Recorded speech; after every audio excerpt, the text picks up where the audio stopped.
Today we will leave Madrid behind for the day and head south to the town of Toledo, capital of the province of Toledo in the autonomous community of Castilla-La Mancha.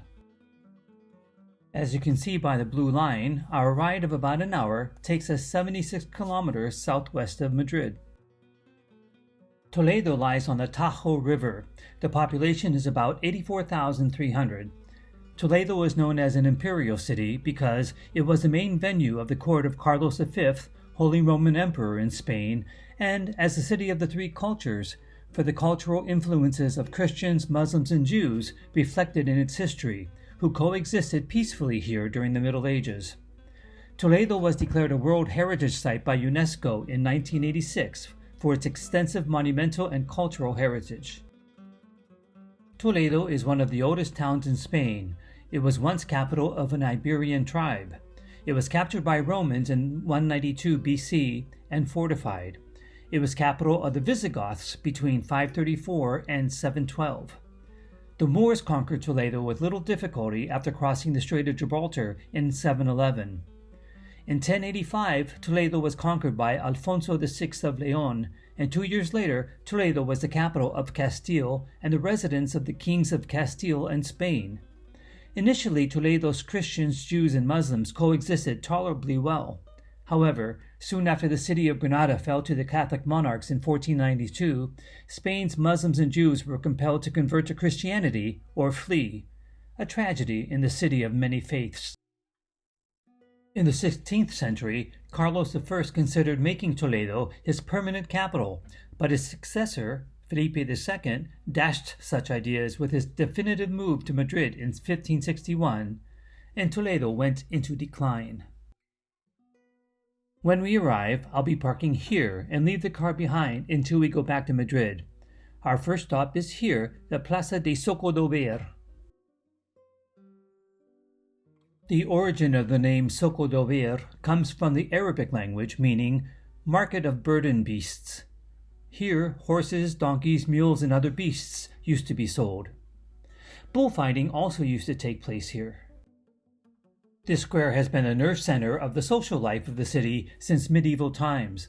It was also the center for more mournful acts, like the autos de fe of the Inquisition and the public execution of prisoners. As you can see here, the plaza was restored in 1945. There was a lot of destruction here due to the Spanish Civil War. The well-known Santo Tomé confectionery shop tempts visitors with its wonderful handmade marzipan candies. It has other kinds of confections as well, but it is best known for its marzipan, or as they say in Spanish, mazapan. If you don't know what it is, you have to try it here. The arch leading from the square towards the river is called Arco de la Sangre, the Arch of Blood. This is the view from the other side of the arch, with a statue of the great Spanish writer Miguel de Cervantes at the bottom of the stairs. Our next stop is close by, stopping here. This is the Alcázar. It began as a Roman palace in the 3rd century. It was destroyed and rebuilt many times. The present look is from the 16th century. Holy Roman Emperor Carlos V ruled from the Alcázar. In 1521, Hernán Cortés was received by Carlos I at the Alcázar following Cortés's conquest of the Aztecs. The Alcázar is a stone fortification located in the highest part of Toledo. During the Spanish Civil War from 1936 through 1939, it was a stronghold of pro-Franco forces who held out during a 72-day siege which destroyed the Alcázar. It is now a military museum. If we go in at all, it might be just to see the courtyard and this statue. It is Holy Roman Emperor Carlos V. This monument outside the Alcázar was made in 1961 and is dedicated to the defenders of the Alcázar during the Spanish Civil War. Our next stop is through the winding streets, stopping here. This is the cathedral, La Catedral Primada de España. In the year 1222, funds were appropriated for its construction, lasting 2.5 centuries. It was begun in 1226 under the rule of Fernando III, and the last Gothic contributions were made in the 15th century when, in 1493, the vaults of the central nave were finished during the time of the Catholic monarchs.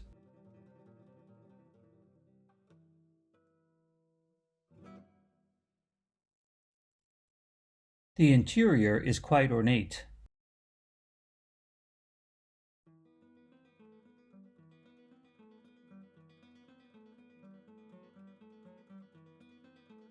Over the main altar is a painting by El Greco showing Christ stripped of his garments, with other paintings by El Greco surrounding it. They are mostly paintings of apostles. Here is a close-up of the famous work.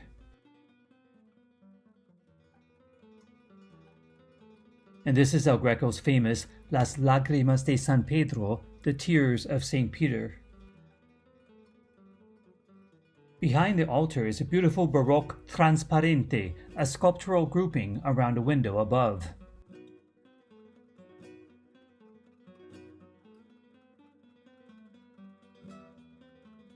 The most important object kept in the Chapel of the Treasure is the great Monstrance of Arfe. Made of the finest silver and gold and bejeweled with gems, it measures over 10 feet tall. Our next stop is through the winding streets, stopping here. This is the Church of Santo Tomé. It has a 14th century mudéjar tower. Mudéjar is a partly Gothic, partly Islamic style of architecture, common to Spain, considering its history with the Moors.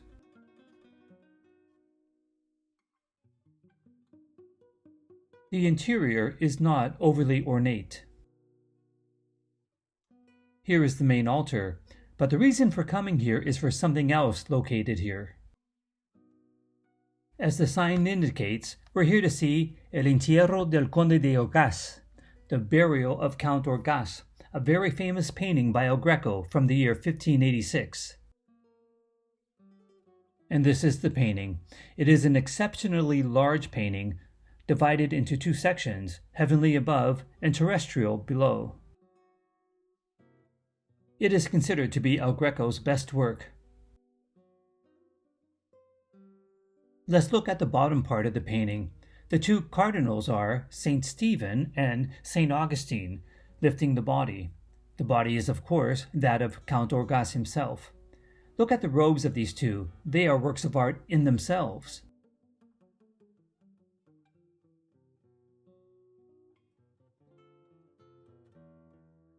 Here is a close-up of part of one of the robes. It's practically a painting in itself. El Greco's son, Jorge Manuel, is the boy here in the picture. The handkerchief in his pocket has El Greco's signature and the date of his son's birth, the year 1578.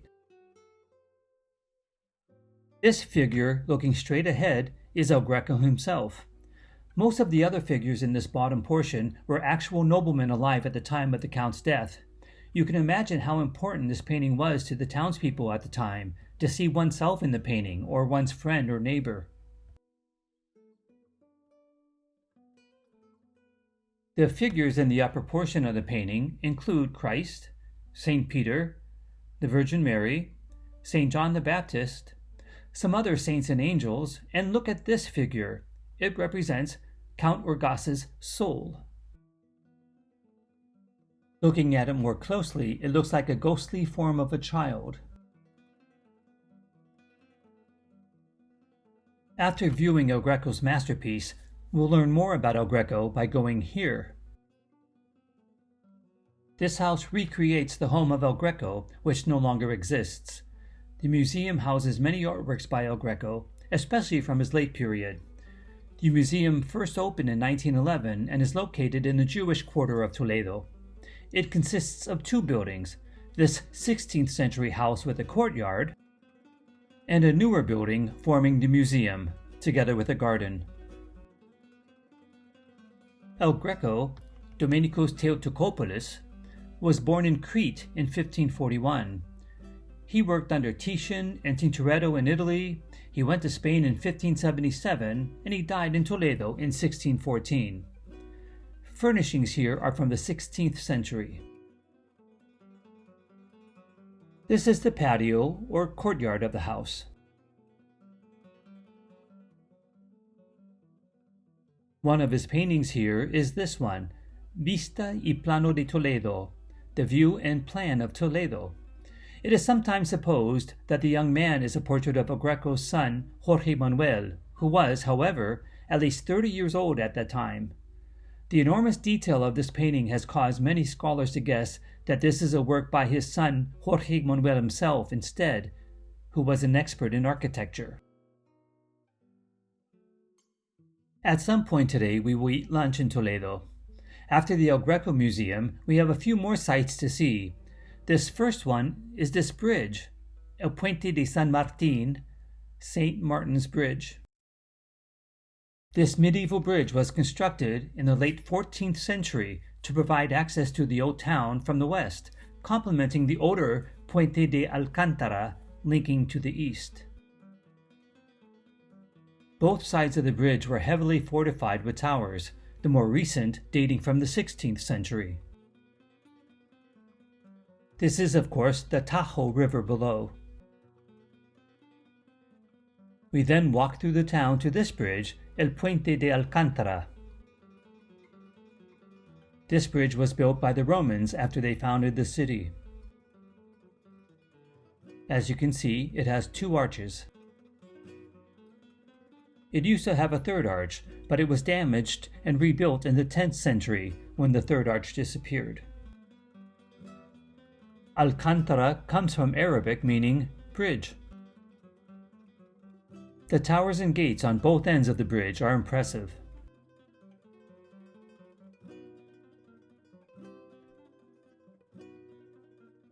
Here is part of the city wall near the bridge.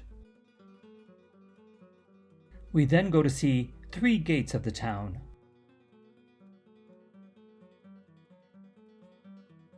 This gate is the Puerta del Sol.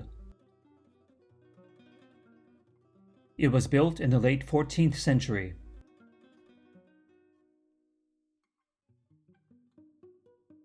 Here it is from the other side. And this is the Puerta de Bisagra.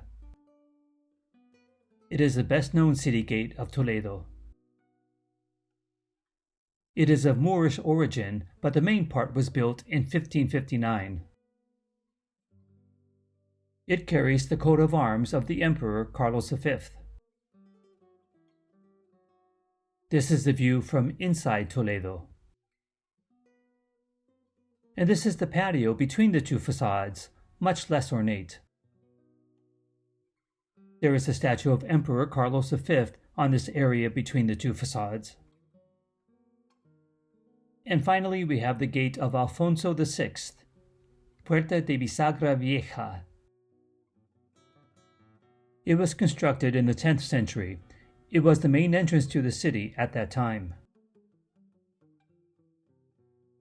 And the very last thing we will do before heading back to Madrid is to get the car and follow the blue line to get views of Toledo like the following picture.